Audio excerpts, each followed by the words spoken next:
కానీ అప్పట్లో ఒక టాక్ కూడా ఉండేదండి. ఫస్ట్ వచ్చిన అడిషనల్ ఎస్పీ అంటే ఐపీఎస్లో రాగానే ఫస్ట్ పోస్టింగ్ బెల్లంపల్లి ఇచ్చేవారు. ఎందుకంటే అక్కడ బాగా ఎఫెక్ట్ ఉంది, అక్కడ ఫస్ట్ పోస్టింగ్ అయితే ట్రైనింగ్ బాగుంటుంది, వాళ్ళకి ఫ్యూచర్లో బాగుంటుంది. వస్తున్నట్టు ఫస్ట్ టార్గెట్ కూడా మనల్ని చేసేది కామన్. అంటే కొంతమంది ఆఫీసర్లు అయితే అంటే డిస్కషన్లో అంటే తర్వాత నేను బయటకు వచ్చిన తర్వాత పోలీసు మిత్రులు కొంతమంది వాళ్ళు చెప్పింది, కానీ నేను లోపల ఉన్నప్పుడు కూడా ఇట్లా అనుకుంటాను. పోలీసు ఏమనుకుంటాను, అరే మనము ప్రభుత్వ ఉద్యోగులము 2 years సర్వీస్ చేస్తాం, ఎక్కడైనా పోస్టింగ్ ఇస్తే 6 years ఒకటే దగ్గర ఉంటాను, మనం ఏం చేయలేకపోతున్నాం, మనం గొప్పనా అతను గొప్పనా అనే ప్రశ్న వేసుకున్న సందర్భాలు కూడా ఉన్నాయన్న అని చెప్పి కొంతమంది పోలీసు గ్రౌండ్లో పబ్లిక్ సపోర్ట్ ఆ విధంగా ఉంది. అప్పుడు పబ్లిక్ సపోర్ట్ ఉండేది. అంటే చాలా సికాసకి ఏంటంటే కార్మిక క్షేత్రంలో చాలా సమస్యలు పరిష్కరించింది. కార్మికుల కోసం చాలా డిమాండ్లను హక్కులను సాధించి పెట్టింది సికాస.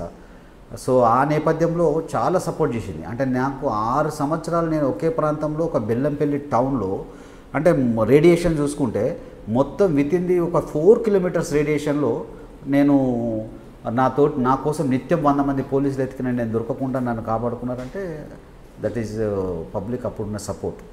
ప్రవీణ్, మీరు 6 సంవత్సరాలు ఒకే ప్రాంతంలో పనిచేస్తానని చెప్తున్నారు పబ్లిక్ సపోర్ట్తో.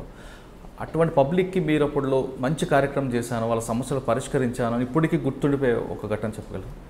చాలా ఉన్నాయి. కాంట్రాక్ట్ లేబర్ సింగరేణిలో చాలామంది పనిచేసిండ్రు. వాళ్ళందరినీ పర్మనెంట్ చేయాలంటే పెద్ద ఉద్యమం జరిగింది. అందరు పర్మనెంట్ అయింది. ఇలా సింగరేణి కార్మికులుగా వాళ్ళందరూ గుర్తించబడ్డారు. అప్పుడు పర్మనెంట్ అయిన కార్మికులు ఇప్పుడు రిటైర్మెంట్ కావడానికి రెడీలో ఉన్నారు. సింగరేణిలో ఎడ్లబండ్ల కార్మికులు, అట్లాగే మన స్టోర్లో టింబర్ యార్డ్లో పనిచేసినటువంటి కార్మికులు, వీళ్ళందరూ కూడా కాంట్రాక్ట్ బేస్ మీద చేసి కాంట్రాక్ట్ బేస్ కార్మికులందరినీ పర్మనెంట్ చేయాలని ఒక ఉద్యమం లేపితే ప్రభుత్వం దిగచ్చి వాళ్ళందరూ గవర్నమెంట్ ఉద్యోగస్తులుగా సింగరేణి ఉద్యోగస్తులుగా పర్మనెంట్ చేసింది. అంటే ప్రజల కోసం పనిచేశారు. అట్లా రెండోది సింగరేణి కార్మికులకు వేజ్ బోర్డు ప్రతి 5 సంవత్సరాలకు ఒకసారి వేజ్ బోర్డు ఉంటుంది. ప్రత్యక్షంగా 5వ వేజ్ బోర్డు 6వ వేజ్ బోర్డు జరిగిన సందర్భంలో ప్రత్యక్షంగా సికాస రోల్ చేసింది.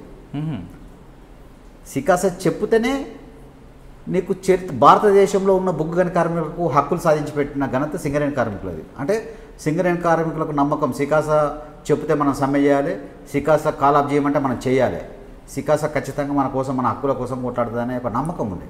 ఆ నమ్మకంతో సికాస 55 రోజులు సమ్మెలు చేసి వాళ్ళ హక్కులు సాధించుకున్న సందర్భంలో సికాస నాయకత్వం వహించింది. అప్పుడు మేము లైవ్ అన్ని కార్మిక సంఘాలను ఏకం చేసి ఉద్యమాలలో ముందుంచి ఈ క్రమంలో ఇక 95, 96, 97 ఇక కొంచెం ఈ పీరియడ్ వస్తున్న క్రమంలో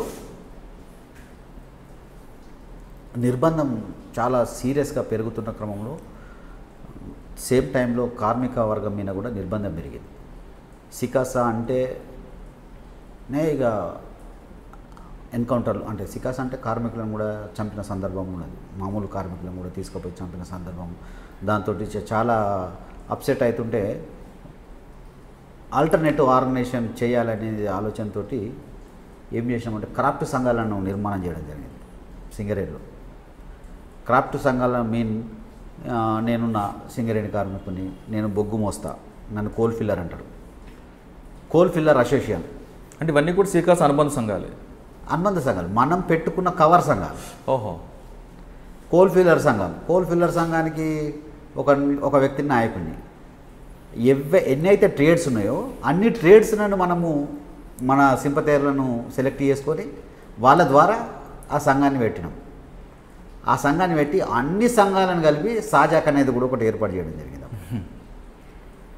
తర్వాత కూడా పోలీస్ సాజాకే సికాసే సాజాక్ అని ట్రేస్ అవుట్ చేసింది, నిర్బంధం పెంచింది, ఆ సాజాకును కూడా లేకుండా చేయడం జరిగింది అనుకో. దట్ ఈజ్ అది వేరే విషయం. 6 సంవత్సరాలు బెల్లంపల్లిలో పనిచేసిన 6 సంవత్సరాలు బెల్లంపల్లి 6 సంవత్సరాలు బెల్లంపల్లిలో పనిచేసిన ప్రవీణ్కి ఒక్కసారి కూడా నాన్నగారు కానీ అమ్మగారిని గుర్తురాలేదు ఇంటికి వెళ్ళాలని కానీ? మీకు ఒక విషయం ఏంటంటే అంటే వాస్తవంగా చెప్పలేదు కానీ నేను 91 అయినా 95లో మా తమ్ముడిని నా కోసం ఎన్కౌంటర్ చేశాను. వా. అంటే ఎన్కౌంటర్ మెయిన్ తీసుకుపోయి వేరే కాల్చారా లేదా ఎక్స్చేంజ్ ఆఫ్ ఫైర్ అంటే తీసుకుపోయి వేరే దగ్గర చంపేసి అదొక ఎన్కౌంటరే. ఆదిలాబాద్ జిల్లా నుంచి నల్గొండ జిల్లా తీసుకుపోయి చంపింది. మీ తమ్ముడికి ఎలాంటి సంబంధం లేదు ఉద్యమంతో? సంబంధం ఏంటంటే వీళ్ళ అన్నతోటో ఇంకా వీళ్ళు వేరే ఎవరితోటో సంబంధాలు పెట్టుకొని ఉన్నాడు అనే భావనతోటి తీసుకుపోయి చంపడం జరిగింది 95లో. ఏం పేరు ఆయన పేరు? రాజు. మరి మీ నాన్నగారు ఇప్పుడు? మా నాన్నగారు లీగల్గా, నేను చెప్పిన కదా మా నాన్నగారు చాలా స్ట్రిక్ట్ అని చెప్పి, ఎవరైతే పోలీస్ ఈ చర్యకు పూనుకున్నారో వాళ్ళ మీద కోర్టులో కేసు వేయడం జరిగింది. ఐఆర్ ఆఫీసర్ కంప్లైంట్ చేయడం జరిగింది. చాలా రోజుల తర్వాత ఆ కేసు ఏమైనా కూడా మేము కూడా పట్టించుకోలేదు, కానీ మా నాన్న మాత్రం వాళ్ళ మీద పోరాటం చేశాడు.